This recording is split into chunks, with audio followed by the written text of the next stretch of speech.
Como decíamos ayer, profesor Bustillo, el 6 de septiembre es una conmemoración muy importante, no solamente para nosotros, sino para toda América. La Carta de Jamaica, nada La menos. Carta de Jamaica que se escribió va a ser este 6 de septiembre 200 años. En Keystone. Es un documento supremamente importante y me imagino que los historiadores y el mismo gobierno estarán preparando grandes conmemoraciones, grandes debates sobre qué fue la Carta de Jamaica. De todas maneras, a modo anecdótico, pues la conocemos como Carta de Jamaica, pero la carta era un poquito el título más largo. Respuesta de un americano meridional a un caballero de esta isla. Sí, señor. ¿Quién era el caballero de esta isla? Un comerciante, Henry Collins. Henry Collins le escribió a Bolívar preguntándole qué le pasó. Y Bolívar le contesta. Sí, porque Bolívar venía derrotado de Venezuela. Venía derrotado de Venezuela y, bueno, es que Bolívar siempre que salió de Venezuela se lo expulsaba, hasta cuando murió no querían verlo los venezolanos. No querían verlo, sí, sí. No habrá paz con Colombia mientras el cuerpo del Libertador permanezca en Colombia. Y ahora están reivindicando la patria bolivariana. Bueno, ese es otro paseo. Entonces, Carta de Jamaica. Así a nivel anecdótico. ¿Recuerda lo que dijo Fernando González de la Carta de Jamaica? Que era un documento donde el Libertador reflexionó 10 siglos en ese documento. Es que, es decir, a uno le impresiona la capacidad de previsión del Libertador. Es una mente de esa, por eso es tipo pasar la historia. Eso no cualquiera tiene esa previsión. De manera anecdótica, digamos también que fue escrita en inglés y en castellano. La versión castellana parece que apareció hace poco en Quito. La versión inglesa sí está aquí en Bogotá, en el Archivo Nacional. Eso lo guardó el general Robertson, inglés, amigo de Bolívar. Entonces, ¿qué quería decir Bolívar en su Carta de Jamaica? Primero que todo, su idea se basaba mucho en el espíritu de las leyes. Entonces, profesor... Del Barón de Montesquieu, sí, ¿qué exactamente, resumiendo, qué es el espíritu de las leyes? Bueno, ese es un tratado de sociología política. Los pueblos deben adecuar sus estructuras hasta el clima, dice Montesquieu. Es aconsejable que se amolden y se atemperen con esos referentes. Hasta el clima, dice Montesquieu. Que es una de las cosas que toca la Carta de Jamaica, hasta el clima. Es que a Bolívar le causó mucha impresión un hecho, como estudioso que era, fue la desintegración del Imperio Romano. Ese gran imperio se acabó, como todos los imperios. Y del Imperio Romano, ¿qué quedaron? Una cantidad de naciones. Bolívar, con ese ejemplo, ya estaba previendo qué va a pasar cuando se acabe el Imperio español en la América hispana. Pues van a surgir una serie de naciones distinto a lo que ocurrió con los romanos. Él quería neutralizar precisamente eso con el pensamiento anfictiónico del Libertador, con la anfictionía bolivariana. Cuando quiso reunirnos el 28 en Panamá. Sí, señor. Pues bueno, entonces, mientras el Imperio Romano dejó una serie de estados o de pueblos, o como lo llamamos, naciones, de distinto origen, aquí eran varios estados con el mismo idioma, la misma religión, la misma cultura, todo igualito, pero todos con intereses distintos. Y el mismo espíritu centralista, porque hasta los lutos, nos dice Camilo Torre en el Memorial de Agravio, nos llegaban de Madrid, hasta el color negro que nos teníamos que poner en ese tiempo, nos llegaba de Madrid y de España. Que entre otras cosas eso explicaría un poquito los intentos federalistas como protesta contra el centralismo español.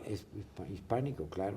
Pero bueno, entonces, en ese sentido, cuando Bolívar ya previendo que va a colapsar el imperio español en América, ¿qué vamos a hacer con estas naciones que van a surgir?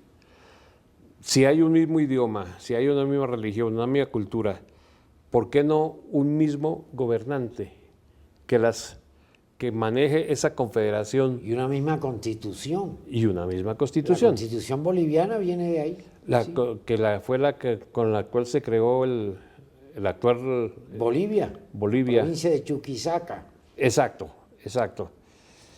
Pero, bueno, en eso, y era lo que comentábamos antes, parece que Bolívar fue un iluso buscando esa unión, esas confederaciones. Parece que edificó en el viento y aró en el mar.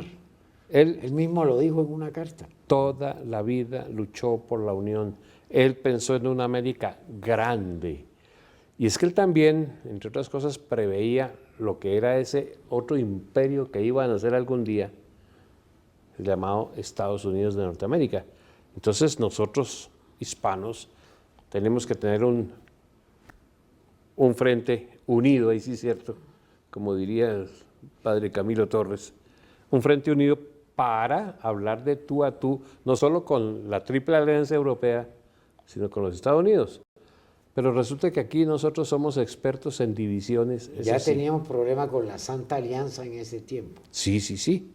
Y nosotros, acordémonos que para defendernos de los españoles después del 20 de julio, en vez de hacer un gobierno unitario, nombramos un triunvirato. No, es que somos, bueno, como Nos decimos, dividimos en pateadores y carrascos. federalistas y centralistas, conservadores y liberales. Y ahora no se diga, mire esta campaña electoral en cuánto estamos divididos. Esto ya es el átomo. Ay, se pasó por aquí en la política colombiana. Sí se podía dividir el átomo. Que el átomo no era tan atómico como se decía. No era tan indivisible, estamos divididos. Entonces, en ese sentido, y sí como recordaba usted, y que Bolívar lo mismo lo recordó, aró en el mar, sembró en el desierto. Nunca hemos logrado la unidad. A mis alumnos... Aunque Bolívar fue un obseso por la unidad. Eso fue totalmente. Cuando estaba muriendo. Si mi muerte contribuye a que se consolide la unión, a que cesen los partidos y se consolide la unión. Yo bajaré tranquilo al sepulcro. Pero resulta que bajó al sepulcro, pero ni bajó tranquilo, ni se consolidó la unión. Y sí comenzaron, inclusive es algo que hoy los mandatarios de Venezuela abusivamente, y hay que decirlo, están usando la memoria del Libertador. Acordémonos que los venezolanos, había unos intentos de recuperar la Gran Colombia, a ver cómo que ellos aceptaran esto que se hizo aquí con la Constitución de 1830, y ellos dijeron, mientras esté ese señor Bolívar en la Nueva Granada, no hay nada que hablar con nosotros. ¿Quieren hablar con nosotros? Salgan de ese señor. Pedro Carujo, que fue uno de los conspiradores septembrinos, el puñal de Carujo en el Congreso de Valencia. Como no, tipo malo. Había que hacerle reverencias al puñal de Carujo. Mire cómo esta carta, yo creo que hay que desenterrarla. Tenemos que estudiarla, debiera ser materia. En mi época de estudiante, eso ya eso ya es histórico, se estudiaba el pensamiento de Bolívar y se estudiaba la Carta de Jamaica. Se estudiaba la cátedra bolivariana. La cátedra bolivariana. Que había una cátedra bolivariana. Sí, pero ahora no tenemos ni cátedra ni bolivariana, ni siquiera la urbanidad de Carreño, que era venezolano. Todo eso desapareció. Maestro del Libertador, entre otras cosas. Carreño. Carreño, ¿cómo no? Y bueno, ¿y qué tal ese otro maestro que tuvo por ahí llamado don Andrés Bello? Sí. Eso. Y Simón Rodríguez medio chiflado. Medio chifloretas, pero bueno, pues eso sí. Un utópico. Un absoluto utópico, pero Bolívar se fue impregnando de todas esas ideas. La ilustración. La ilustración le infundió mucho carácter al pensamiento de Bolívar y por eso sus delirios. Delirios sobre el Chimborazo. El Chimborazo. Estaba cubierto con el manto de iris. Yo pienso, tuve la oportunidad de estar en el Chimborazo y eso no es que sea delirio, es falta de oxígeno. Es que a uno le dice, Soroche. Es Soroche. Pero bueno, le dio ese delirio, le dio el delirio allá en Roma, cuando juró no dar descanso a su brazo.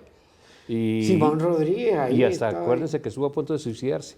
Sí, señor. Pero bueno, eso ya será motivo de otra discusión. Lo único cierto es que estamos conmemorando, y hay que hacerlo como se debe, los 200 años de la Carta de Jamaica. La Carta de Jamaica, y hay una cantidad de cartas que tiene el Libertador también, no es solo la de Jamaica.